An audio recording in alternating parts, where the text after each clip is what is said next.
Thank you so much, first of all, coming out to speak for Rohingya community in Burma, and thank you so much for speaking as Canadians against this persecution of a very small religious minority. It's very important that we speak up as Canadians. I'm standing here as a Muslim Canadian, and we have to speak up as human beings first. And you don't have to be a Muslim to actually speak for Rohingya or to support Rohingya. We have to understand and feel the pain and plight of Rohingya as human beings. Look at these boards. I don't have to tell you the history. I don't have to tell you what is going on there. But the job we have here today and even after today is to spread awareness, is to let people know what is going on so we can build some pressure. It's mostly government-centered, government-assisted genocide of a very small religious minorities. It shouldn't happen. And we have a job to do. We have to stop it.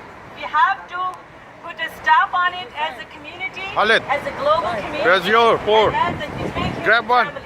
So we're here to talk against this genocide. We're here to talk about this persecution, why it's happening and why it has to stop. Because Rohingya are human beings. And it's a serious violation of human rights happening there. If we don't raise awareness, if we don't speak up today, we will be questioned. It can come to any door. It can come to any community. And it shouldn't be that late. So we have to speak up.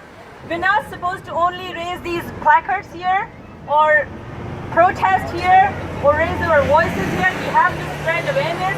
Go talk to your MP. Go talk to anybody you can think can help pressurize the Burmese government and pressurize the global community, global leaders to take some action, to make it a stop, to help us stop this persecution, to help us stop this violation of human rights for kids, for families, and for all of us. Because justice is for all of us. Peace should always be available for all of us. Thank you so much.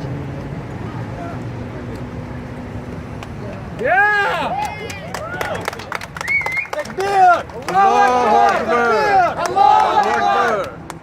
Alright guys, thank you Sister Farina. It's very true what she's saying, guys. I want to thank you all for coming, but at the same time, like she said, this is just step one. My email, you can contact me anytime. It's canada@burmamuslims.org.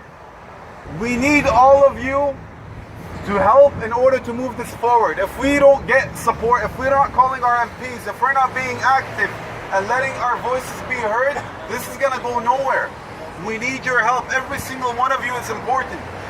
Just think of it this way. Your phone call might help somebody not get killed that day.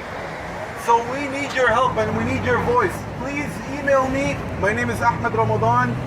Canada@burmamuslims.org. You can find my email also on burmamuslims.org/Canada. Email me and I'll let you know what our next steps are, what our next plan is, and what we're going to do to move forward. We need to let our voices be heard. We need to help our brothers and sisters as human beings. Thank you very much all for coming. I'm half time. If anybody wants to talk to me, I'll stick around until the last person leaves. Thank you.